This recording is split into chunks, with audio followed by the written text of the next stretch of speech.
नमः शिवाय।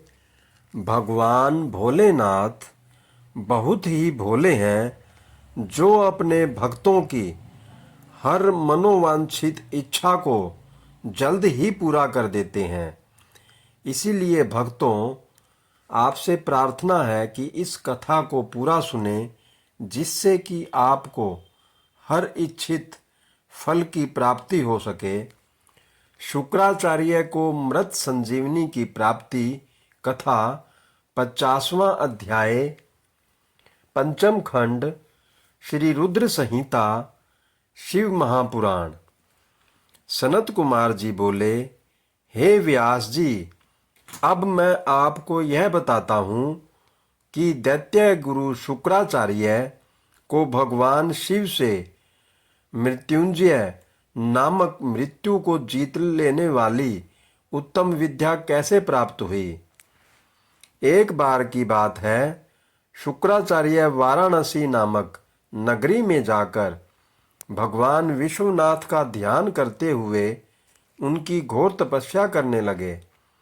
इससे पूर्व उन्होंने वहाँ भगवान शिव के शिवलिंग की स्थापना की तथा वहाँ एक रमणीय कुआं भी खुदवाया। तत्पश्चात उसमें शिवलिंग को 32 शेर पंचामृत से 1,00,000 बार अभिषेक कराने के बाद सुंदर सुगंधित द्रव्यों में से स्नान कराकर उस अमृत में ज्योतिर्लिंग की स्थापना की। फिर शिवलिंग पर चंदन और यक्षकर्दम का लेप किया।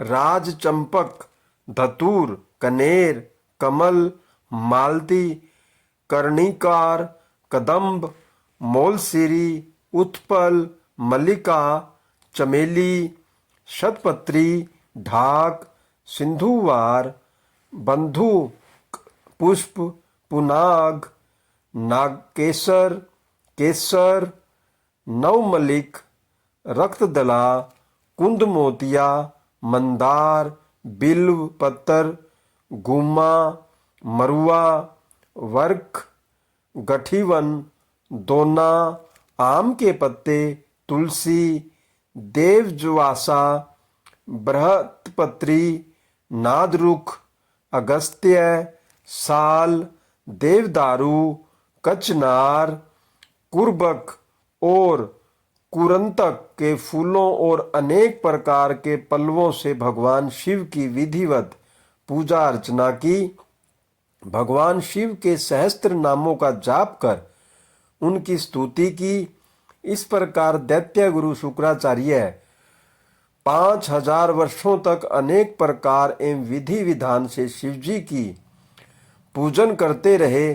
परंतु जब भगवान शिव फिर भी प्रसन्न न हुए तो शुक्राचार्य ने और घोर तपस्या करने का निश्चय किया। तब उन्होंने इंद्रियों की चंचलता को दूर करने के लिए उसे भावना रूपी जल से प्रक्षालित किया और पुनः शिवजी की घोर तपस्या करने लगे। इस प्रकार 1 सहस्त्र वर्ष बीत गए। तब भृगुनंदन शुक्राचार्य की दृढ़ता पूर्वक की गई उत्तम तपस्या को देखकर भगवान शिव बहुत प्रसन्न हो गए और उन्होंने अपने प्रकाशमय रूप के साक्षात दर्शन शुक्र को देने का निश्चय किया। पिनाकधारी भगवान शिव शुक्राचार्य द्वारा स्थापित किए गए शिवलिंग में से प्रकट हो गए और बोले, हे भृगुनंदन महामुने, मैं आपकी इस घोर तपस्या से बहुत प्रसन्न हूँ। आप अपना इच्छित वर मुझसे मांग सकते हो। आपकी प्रत्येक इच्छा मैं अवश्य पूरी करूँगा। मांगो, क्या मांगना चाहते हो।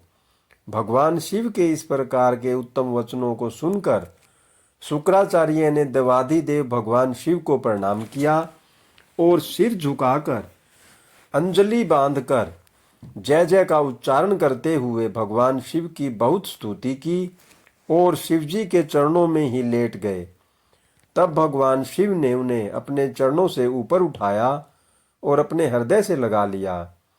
तब भगवान शिव बोले, हे शुक्र, आपने जो यह मेरा ज्योतिर्लिंग स्थापित किया है और इसकी नियम पूर्वक कठिन आराधना की है, इससे मैं तुम पर बहुत प्रसन्न हूं। कहो क्या मांगना चाहते हो। देवाधिदेव महादेव जी के वचन सुनकर शुक्र पुनः उनकी स्तुति करने लगे। तब भगवान शिव ने देखा कि शुक्राचार्य कुछ नहीं मांग रहे हैं। भगवान शिव, जो कि सबके हृदयों की बात जानते हैं, संसार की कोई वस्तु उनसे न तो कभी छिपी है और न कभी छिप सकती है, मुस्कुराकर बोले, हे भृगुनंदन, हे महातपस्वी शुक्र, आप निश्चय ही मेरे परम भक्त हैं।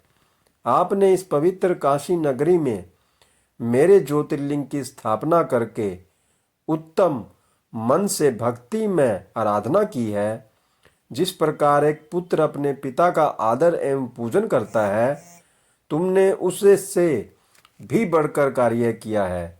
अतः मैं तुम्हें यह वरदान देता हूँ कि तुम अपने इसी रूप में मेरे उदर में प्रवेश करोगे तथा मेरे इंद्रिय मार्ग से निकलकर मेरे पुत्र के रूप में जन्म ग्रहण करोगे। तुम में मैं अपने मृत संजीवनी नामक विद्या भी प्रदान करता हूँ, जिसे मैंने अपने तपोबल द्वारा रचा है। तुम्हारे अंदर तप की अनमोल निधि है, जो कि तुम्हारी योग्यता है। इस विद्या का प्रयोग तुम जिस मृत जीव पर भी करोगे, वह निश्चय ही जी उठेगा। तुम आसमान में चमकते हुए तारे के रूप में स्थित होंगे और सभी ग्रहों में प्रधान माने जाएंगे। जब तुम्हारा उदय होगा, वह समय अति शुभ माना जाएगा और उसमें विवाह एवं सभी धर्म कार्य किए जा सकेंगे। सभी नंदा, प्रतिपदा, षष्ठी और एकादशी तिथियां अत्यंत शुभ मानी जाएंगी। तुम्हारे द्वारा स्थापित किया गया यह ज्योतिर्लिंग इस संसार में तुम्हारे ही नाम अर्थात शुक्रेश नाम से विख्यात होगा। जो मनुष्य श्रद्धा और उत्तम भक्ति भाव से इसकी पूजा अर्चना करेंगे, उन्हें सिद्धि की प्राप्ति होगी। जो मनुष्य पूरे वर्ष शुक्रवार के दिन शुक्र ताल में स्नान कर शुक्रेश लिंग की अर्चना करेगा, वे सौभाग्यशाली होंगे और उन्हें पुत्र की प्राप्ति होगी। यह कहकर देवाधिदेव महादेव उसी ज्योतिर्लिंग में समा गए।